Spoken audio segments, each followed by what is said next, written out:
Welcome to Broadway Sandwich, where our mission is to find out what your favorite Broadway stars do between performances on a two-show day. Join me as we find out what makes up the meat in this Broadway sandwich.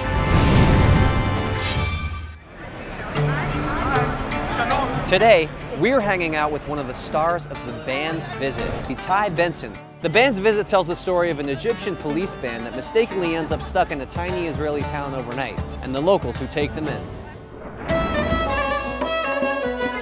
The music was phenomenal, the acting was phenomenal, and we was blown away. It was amazing. The musical stars Adam Cantor, Katrina Lenk, and Itai Benson. Itai plays Poppy, a romantically challenged Israeli teenager. Oh, there he is. I want to show you the stage first. Oh my God, amazing. And then I'll take you up to the dressing room. So come this way. Okay. Right this way. The legendary Barrymore stage. It's amazing. It's 1,000 seats. It's actually pretty intimate for a Broadway house. And now I get to roller skate on it. This whole thing is a turntable. We actually have multiple turntables. So this we call the donut for obvious reasons. Yep. Turns, and then this inner one, the donut hole, I guess. And this is our set. This is Bet Tikva, the small Israeli town where the show takes place. It takes that old tale of like the fish out of water, like the new people in town, but it's a different kind of spin on it because it's Israelis and Arabs, and we have not seen that on Broadway before, in a musical especially. Modern Middle Eastern people portrayed on a stage, this is the first time, which for me is a huge deal because I'm Israeli myself. So I've always dreamed about being in a new Broadway show and originating a role, but now I get to do it while also speaking Hebrew, which is the language I grew up speaking. It's bigger than any dream I've ever had. And here it is. This is where the magic happens. This is the glamorous Broadway dressing room at the Barrymore Theater. It's huge. I can reach both walls with my hands. I know, it's pretty incredible. This would probably be $1 million apartment right here. This in New York City, in 7 Midtown? foot. Yeah. Yes, at least $1 million. So this right here is essential. This is a personal steamer, so especially on two-show days, if my voice is like feeling kind of raw or whatever, I can steam and then like Hannibal Lecter a little bit before the show. Okay, so we're in between shows. You have just a few hours to get in everything you need to do. The next show's at 8, so I have almost 4-hour break on a Saturday. Gotta go for a run. Gotta get some food. Okay, so Wizard of Oz was your first show, first musical theater experience, and then you were in Wicked on Broadway. That was your debut. I know. That's a cool little number. I can't get away from that. That's story. very good. I know. Yeah, but it's cute. No, it was amazing. It was like a cool full circle thing. We had like this really strong drama department in my high school. What town? Coral Springs, Florida. Wow. Fort Lauderdale. Greater Fort. I usually say Fort Lauderdale. Wait, is there a lot of coral there? There's no coral. Are and there there's no springs? No, it's called Coral Springs. There? A lot of retirees.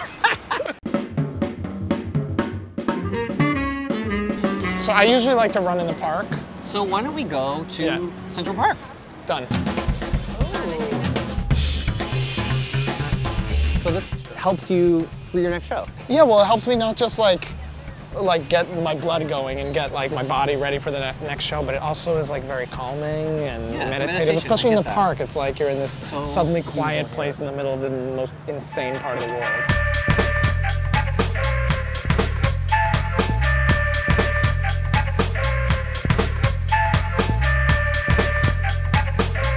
Go! Yeah! All right, so what's on the schedule now? Where are we going now?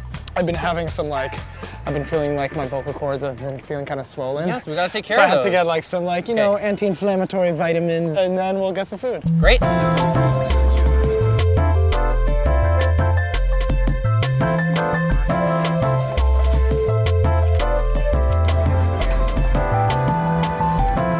Okay, so it's like 5:50. We have an hour before we need to get you back to the theater. Yeah, an hour-ish.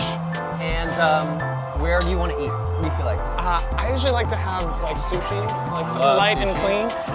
And there's a great place on 45th and 8th, Kodama. It's a lot of theater people hang there. Okay, so on the way, tell us how you got to the business after going to U of M. In my senior year, we had this senior showcase where the seniors from the music theater department, we like performed a 45-minute review in New York City for agents and casting directors, people in the business. And that's where I met my agent, who I'm still with, and signed with them. So those things really work. Yes. Yeah. They're like Great. such an important stepping stone into the industry. But it really was a huge deal. Yeah. It's your introduction into like the industry here. I found my agency, and finding an agent was like kind of like dating. Like I went on several meetings until you find like the one that is the right match. Find the good fit, right? Yeah. And the casting director of Wicked, Craig Burns, was there and immediately spotted me as like being right for this role, which is Bach. Who's this like little lovelorn, like Ernest Munchkin guy, which is, I mean, like, come on. Right after I graduated, I had my first audition for Wicked, and actually, I didn't get it. I was devastated. And then 3 months later, they called and said, can you come back in, this time just for the director? I did the material, and within 45 minutes, I had gotten the job. The band's visit probably feels like the most personal thing I've ever done. I actually get to portray my own culture and speak my language. How would you say the band's visit? Bikuratizmole. Because of Tumorare. Very close. Yes. Very close. How would work you on their say accent. band's visit in English with an Israeli accent? The band's visit. The band's visit. The band's visit. Why is mine Italian? Can I have a pair of chopsticks, please? Oh, hi. Thank you. L'chaim. Oh, this is so good between shows. So let's talk about the band's visit. Yeah. So it's about this Egyptian police orchestra.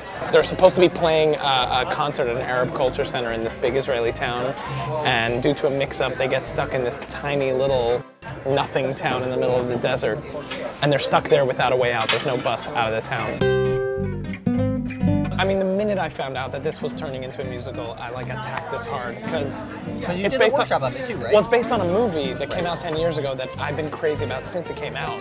So really, this show has been like a 10-year journey for me. But I'd worked, the playwright who was adapting it, I worked with before, and like the minute I found out he was working on it, I talked to him and I was like, hey, I really like this movie, I'm really interested in this project, and he's like, great, well, we'll keep you in mind or whatever. Yeah. But that's part of the business too, is that you always have to be aware of what people are working on. Yes. And if something that you're really passionate about comes around, you have to make sure that everybody knows that you're interested. And that's the thing, I attacked this one hard. So it's almost 7 o'clock. Yes. Time to go back to the theater. Let's go. Okay.